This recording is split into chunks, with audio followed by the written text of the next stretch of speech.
በአሜሪካ ቴክሳስ ግዛት ህፃኑ ናት እናትና አባቱን በአንድ ጧት ሲገደሉ ያያል። ገዳዩ ጨካኙና የታወቀው ሹፍታ ሩፈስ ሲሆን እነሱን ገድሎ ናት ፊት ደግሞ እንደ ማስታወሻ የመስቀል ቅርጽ ያስቀምጥለታል። በዛች ቀን ናት ወላጆቹን ብቻ ሳይሆን ልጅነቱም ነበር ያጣው። አሁን ከብዙ ዓመታት በኋላ በቀሉን ለመወጣት ጠላቱ በር ላይ ቆሟል።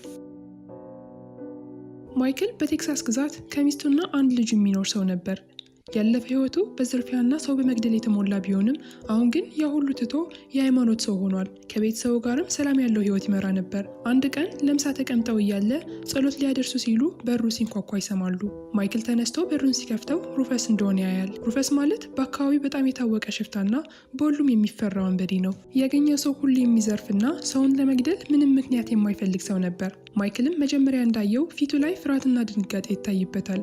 ማን እንደሆነም ያወቀ ይመስላል። ወደ ውስጥ ገብቶ ከእነሱ ጋር ምሳ እንዲበላ ሲጋብዘው ሩፈስ ገብቶ በጠረጴዛው ይቀመጣል። ግን ብዙም ሳይቆይ ከኪሱ 2 ወርቃማ መሳሪያ አውጥቶ በጠረጴዛው ያስቀመጣቸው። ቀጥሎም ሁለቱም መሳሪያዎች ያነሳቸውና አንዱ ወደ ኤሌኖር አንዱ ደግሞ ወደ ናት ይደቅናቸዋል። ማይክል ይህንን ሲያይ ዝም ብሎ መቀመጥ አልቻለም። ከወንበሩ ተነስቶ እግሩ ስር ወድቆ እነሱን እንዲምራቸው በእነሱ ፈንታ እሱን እንዲገድለው ይለምነዋል።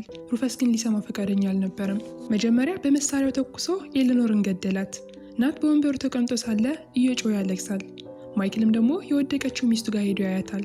እንደ ሞተች ሲያይ ግን በንዴት ተገፍቶ ሩፈስን ለማጥቃት ይነሳል። ሩፈስ ግን ከሱ ጋር የሚጣላበት ጊዜም አልነበረውም። ተኩሶ ባንድ የገደለው። ናት ይህንን ሲያይ በጣም እያለቀሰ ነበር። በአንድ ቀን እናትና አባቱን ያጣል። ሌላ በእጁ ላይ ንቅሳት የነበረው ኮርቴዝ የሚባል የሩፈስ ጋርድ እዛ ክፍል ውስጥ ስለነበር ናትን ከኋላ ሲይዘው፣ ሩፈስ ደግሞ በቢላ ግንባሩ ላይ የመስቀል ቅርጽ ይሰራለታል። ግን ሳይገድሉት እዛ እንዳለቀሰ ትተውት ይሄዳሉ። ከዛ ቀን ጀምሮ የናት ህይወት እንደነበረው ሊሆን አልቻለም።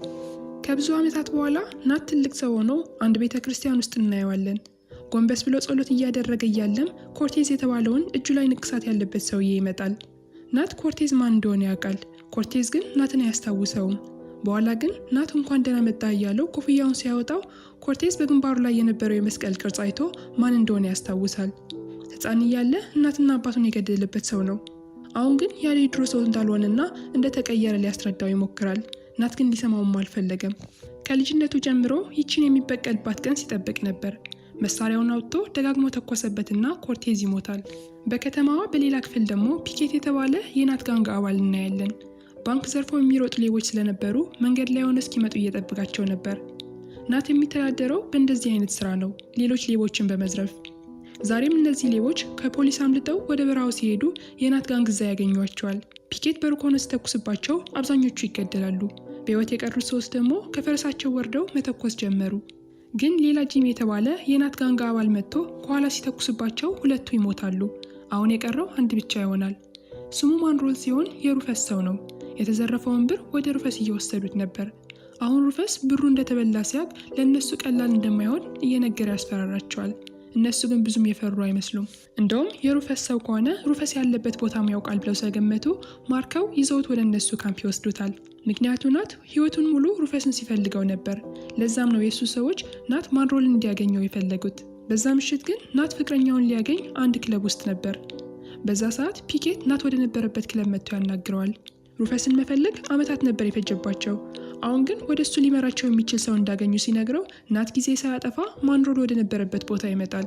የአባቱን ገዳይ ሊያገኝበት የሚችል እድል ማባከን አልፈለገም። ማንሮል መጀመሪያ ምንም ሊናገር ፈቃደኛ አልነበረም። ናትም ትዕግስቱ እያለቀ ነበርና ካልተናገረ እንደሚገድለው ነግሮት ያስፈራረዋል።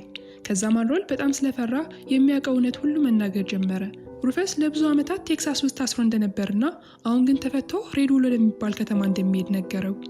ናት ይህንን እንደሰማ ማንሮል የነገረውን ነገር ተቀብሎ ሳይገድለው እንዲሄድ ይፈቅድለታል። በነጋታው ብዙ ፖሊሶች ባቡር ውስጥ ሩፈስን ከአንድ እስር ቤት ወደ ሌላ እስር ቤት ሊያዘዋውሩት እየወሰዱት እናያለን። በዛ ሰዓት የሩፈስ ጋንጎች ሩፈስን ሊያስመልጡት መሀል በረሃው ላይ ቆመው እየጠበቋቸው ነበር። መጀመሪያ ትሩዲ የምትባለዋ ሴት ፈረሷ ላይ ሆና በባቡሩ መንገድ ትቆማለች። የባቡሩ ኦፕሬተር ይህንን ሲያይ ባቡሩን ለማቆም ይገደድና በንዴት ወርዶ ሊያናግራት ይሄዳል።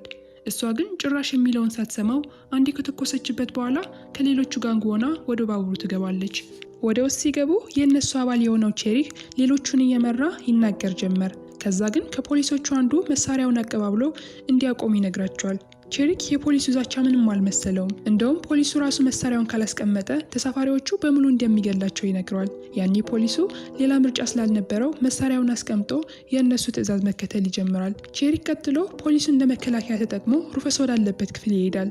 ግን እዛ ክፍል ብዙ ወታደሮች መሳሪያውን ይዘው እየጠበቁት ነበር። ቼሪክ ልክ የመጀመሪያ ፖሊስ ላይ እንዳደረገው ወታደሮቹ መሳሪያቸውን ካላስቀመጡ በኋላ ያሉት ተሳፋሪዎች ሁሉም እንደሚገደሉ ነገራቸው። ያኔ ወታደሮቹ ተሳፋሪዎቹን ለማዳን መሳሪያቸውን ከማስቀመጥ ውጪ ሌላ ምርጫ አልነበራቸውም። ሩፈስ ታስሮበት የነበረውን ክፍል ከፍተው እንዲወጣ ይፈቅዱለታል። ሩፈስ መጀመሪያ እንደወጣ ኮፍያውን ተቀበለና ሁሉም ባቡር ውስጥ ያሉ ወታደሮች እንዲገደሉ ያዛል። ከባቡሩ ወርዶ ሬዱል ወደተባለችው ከተማ ይሄዳሉ።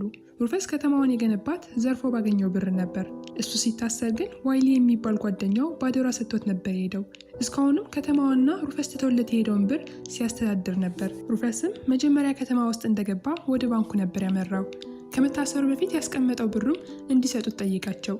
የማናጀሩ መልስ ግን ባንክ ውስጥ ምንም ብር እንደሌለ ነበር። ከ2 ቀን በፊት ሽፍቶች መጥተው ብሩ እንዳለ እንደወሰዱትና ምንም እንዳላስቀሩ ያስረዳዋል። ሌላው ቢቀር ሩፈስ ከመታሰሩ በፊት ደብቆት የነበረው $25,000 እንኳን አሁን የለም። ሩፈስ ብሩን የወሰደው ሰው ከራሱ ጋንግ እንደሆነ ያውቃል።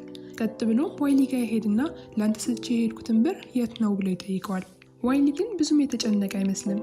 ብሩን ጋንጉን ለማጠናከር እንደተጠቀመበት ነገረው። ቀጥሎ ከተማው ብዙ ዕዳ ስለነበራት ለነጮቹ እንደሸጣት ነገረው። ሩፈስ ይህንን ሲሰማ በጣም ነበር የተናደደው። ያ አምኖ ብሩንና ከተማውን የሰጠው ጓደኛው ሁሉም ነገር አጥፍቶ ሲጠብቀው ማመን አልቻለም። መጣላት ጀመሩና መጀመሪያ ዋይሊ ያሸንፍ ነበር። በኋላ ግን የሩፈስ ኃይል እየበረታ መጣ። ድጋሚ መነሳት እስኪያቅተው ድረስ ይደበድበዋል። በስተመጨረሻም ሊገድለው መሳሪያውን አወጣ። ግን ጨክኖ ሊተኩስበት አልቻለም። ዋይሊ የነበረው ሁሉ ቢያጠፋለትም ከመጀመሪያውም ያን ሁሉ የገነባው በዋይሊ እርዳታ ነበር። አሁን አልገድልህም፣ ድጋሚን ግን ላይህ አልፈልግም ብሎት እንዲሄድ ይፈቅድለታል። በነጋታው ምሽት ናት ፍቅረኛው ሜሪ በምትሰራበት ክለብ እያለ ቤስ የተባለ ፖሊስ እሱ ጋር ይመጣል። ፖሊሱ ከናት ጋር ሲያወራ የናት ጓንጎች ፖሊሱን ስላልወደዱት በቅርብ ርቀት ይከታተሉታል። በወሬያቸው መሃል ምን እንዳለው ባይሰማም ናት ተናዶ መጠጡን ፖሊሱ ፊት ያፈስበታል። ያኔ በተጠንቀቅ ሲከታተሉት የነበሩ የናት ሰዎችም ሁሉም መሳሪያቸውን ያወጣሉ። ፊልሙ አሁንም እንደቀጠለ ነው። እስካሁን እያያችሁት ከሆነ ወዳችሁታል ማለት ነው። ምን ያህሎቻችሁ እያያችሁ እንደሆነ ለማወቅ እኛን እንዲረዳን ቪዲዮውን እንዲያቆመው ኮሜንት ላይ እያየሁት ነው ወይም ወድጄዋለሁ ብለው በመጻፍ ያሳውቁን። ለእኛ ድጋፋችሁን ለማሳየት ቪዲዮውን ላይክ እና ቻናላችንን ሰብስክራይብ በማድረግ ይከተሉን። የምንለቃቸው አዳዲስ ቪዲዮዎችም እንዲደርሳችሁ የደወል ምልክቷን መጫንም እንዳትረሱ። ፖሊሱ መሳሪያውን አወጣና ናት በባንክ ዝርፊያ ስለጠረጠሩት ለጥያቄ እንደሚፈልጉትና ምንም ሳይነኩት እንደሚመልሰው ይነግራቸዋል። ናትም ጋንጎቹን መሳሪያቸውን እንዲያወርዱ ነግሯቸው ከፖሊሱ ጋር ይሄዳል። ናትና ፖሊሱ ሌሊቱን ሙሉ ሲጓዙ አድረው ከከተማው ብዙ እንደራቁ ሲያውቅ ከሰረገላው ይወርዳሉ። ቀጥሎም ፖሊሱ ለናት እውነቱን ይነግረዋል። ናት በምንም ወንጀል አልተጠረጠረም። ወደዚህ የመጡትም ናትን ከአደጋ ለመጠበቅ ነበር። ሩፈስ ከእስር ቤት እንደወጣ ብዙዎች እያስቸገረ ነው።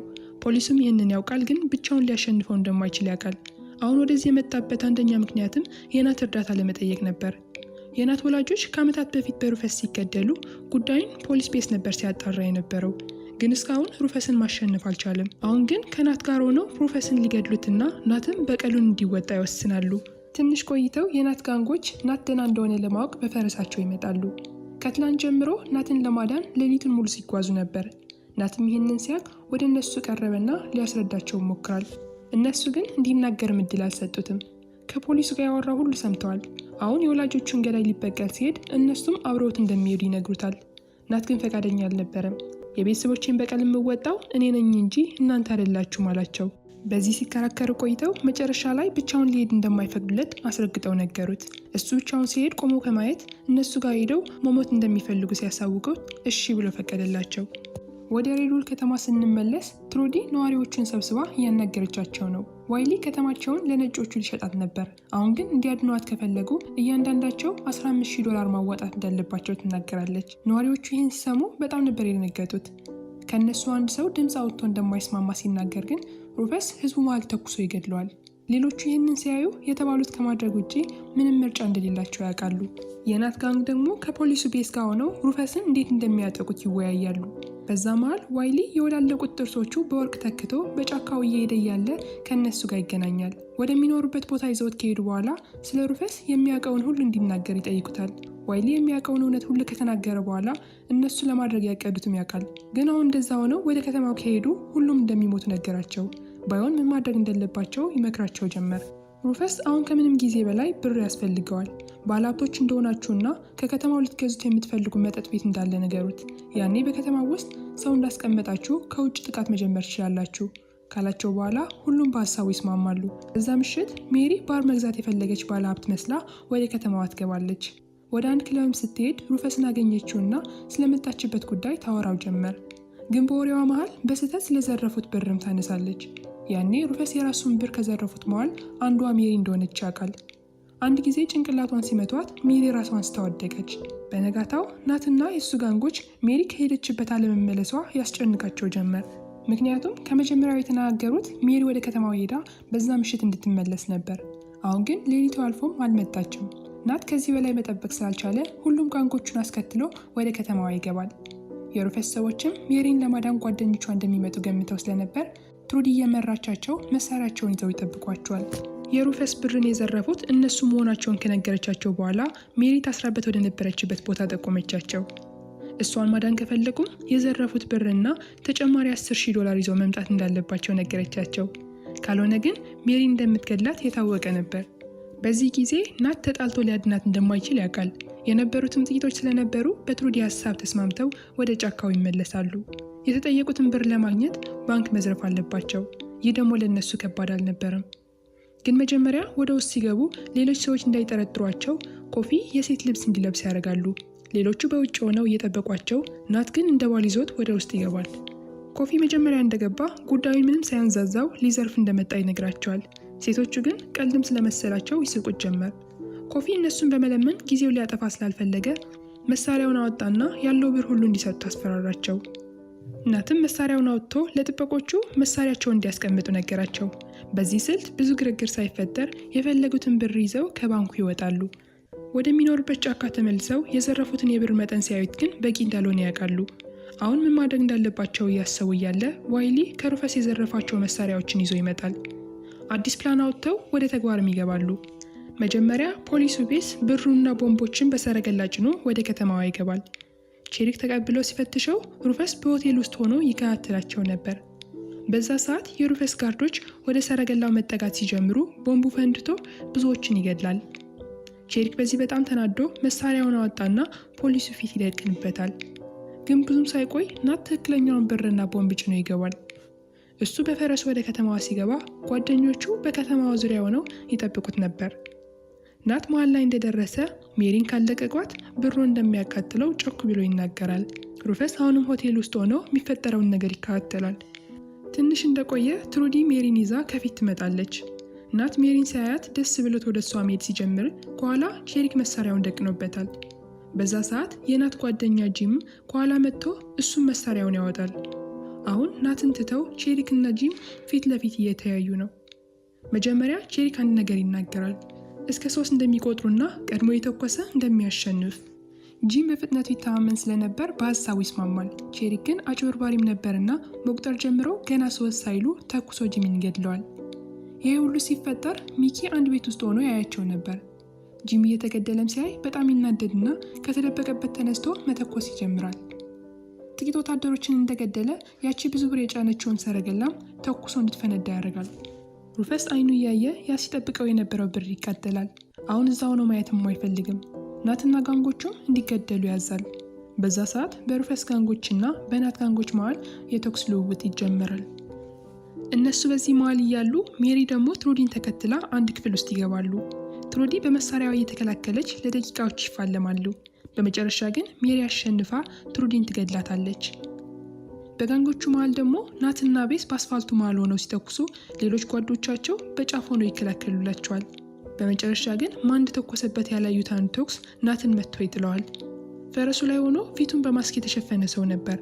እንደገና መሳሪያውን አወጣና ናት ላይ ሊተኩስበት ሲል ቤስ መጥቶ ሰውየውን ይገድለዋል።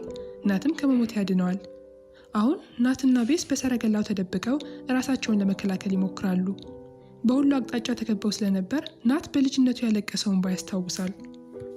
ያ ነገር እንደ ብርታትም ሆነውና ከተደበቀበት ተነስቶ ጠላቶቹ ላይ መተኮስ ይጀምራል። በአስፋልቱ መሃል ይህ ሁሉ ሲፈጠር ዋይሊ ቦምብ ይዞ ሩፈስ ወዳለበት ክፍል ይሄዳል። ቤቱን ለማቃጠል ነበር ያሰበው። ሩፈስ ሲያየው ከአሁን በፊት ድጋሚ እንዳላይ ብዬ አልነበረም ብሎ ጠየቀውና ቀጥሎ መሳሪያውን አውጥቶ ዋይሊ ይዞት የነበረው ቦምብ ላይ ተኮሰበት። ቦምቡ ሲፈነዳ ዋይሊም እዛ ይሞታል። በአስፋልቱ መሃል ደግሞ ፒኬት እና ኮፊ የሩፈስን ጋንጎች ገድለው ከጨረሱ በኋላ ወደ አንድ ክፍል ይገባሉ። ፒኬት ኪስ ውስጥ የነበረችውን ብረት አውጥቶ እያያት እያለ ቼሪክ ከኋላ መጥቶ ተኩሶ ይገድለዋል። ኮፊ በጓደኛው መሞት በጣም ተናዶ ወደ ቼሪክ እየቀረበ ወንድ ከሆንክ እንደ ፈሪ ከኋላ ሳይሆን ከፊት ተኩስብኝ ይለዋል። ከጂሚ ጋር እንዳደረገውም እስከ 3 ቆጥረው እንዲተኩሱ ይስማማሉ። ኮፊ ግን እንደ ጂሚ አልተታለለም። ገና 3 ሳይደርስ መሳሪያውን አውጥቶ ቼሪክን ይገድለዋል። ናት በአስፋልቱ ዳር ተቀምጦ ሁሉም እንደሞቱ ካየ በኋላ የ10 ዓመት ሕፃን ሆኖ የጀመረውን ትግል ለመፈጸም ወደ ሩፈስ ክፍል ይገባል። ሩፈስ ክፍሉ መሃል ተቀምጦ ተረጋግቶ ሲጠብቀው ነበር። ናት እየቀረበ ሕፃን እያለው ሕይወቴን አበላሸብኝ ታስታውሰኛለህ አይደል ብሎ ይጠይቀዋል። ሩፈስም እንደሚያስታውሰው ነግሮት እንደዛ ያደረገውም በበቀል ምክንያት እንደሆነ ይነግረዋል። ያኔ ሩፈስ የራሱን ታሪክ መናገር ይጀምራል። ሕፃን ልጅ እያለ አባቱ ሁሌም እናቱንና እሱን ይደበድባቸው ነበር። አንድ ቀን ግን እናቱ ልጇን ለመከላከል መሃል ስትገባ ትሞታለች። በዛ ሕፃንነት ዕድሜው አባቱ እናቱን ሲገድላት ያያል። ያም ሳይበቃው አባቱ ከዛ ሀገር ሲጠፋ የእናቱን ሀብት ሁሉ ወስዶት ነበር። ሩፈስ የሁሉ ጭካኔ የደረሰው በአባቱ ቢሆንም በቀሉን ሳይወጣ ማለፍ ግን አልፈለገም። ለዓመታት ሲፈልገው ከኖረ በኋላ አንድ ቀን የእናት ቤት ውስጥ ያገኘዋል። ሩፈስ ለዓመታት ሲፈልገው የነበረውና ሊበቀለው የፈለገውን ሰው የናት አባት ማይክል ነበር። በዛች ሰዓት ናት ወላጆቹን የገደለበት ሰው ወንድሙ እንደሆነ ያውቃል። ግን የእውነታ መቀበል አልፈለገም። መሳሪያውን አውጥቶ ሩፈስ ፊት ተቀነበትና ውሸት እንደሆነ ይነግረዋል። ሐሳቡ ለሁለት ተከፍሎ ምን ማድረግ እንዳለበት ጨንቆት የሩፈስን ፊት ያያል። በአንድ በኩል ያ የሚወደው አባቱ ያን ያክል ጨካን ነው ብሎ ማሰብ አልፈለገም። በሌላ በኩል ደግሞ ያለ ዓመታት ሲፈልገው የነበረው የወላጆቹ ገዳይ ወንድሙ መሆኑን መቀበል አልፈለገም። መሳሪያውም ዝቅ ሲያደርገው ሩፈስ ግን ግደለኝ እያለ ይለምነው ነበር። በስተመጨረሻ ናት ፊቱን አዙሮ ሩፈስ ላይ ደጋግሞ ይተኩስበታል። ከዓመታት በኋላ ያ ሲፈልገው የነበረው በቀሉ ይወጣል። ግን እንደጠበቀው ደስተኛ አልነበረም። እንደ ወንድም ክብር ለማሳየት ሲል ተንጨባሮ የነበረውን ልብሱ ያስተካክልለታል። አይኑም ሸፍኖለት ከክፍሉ ይወጣል። ውጭ ሲወጣ ጂምና ፒኬትን ቀብረው ከጓደኞቹ በተለያየ አቅጣጫ በፈረሳቸው ሲሄዱ እናያለን።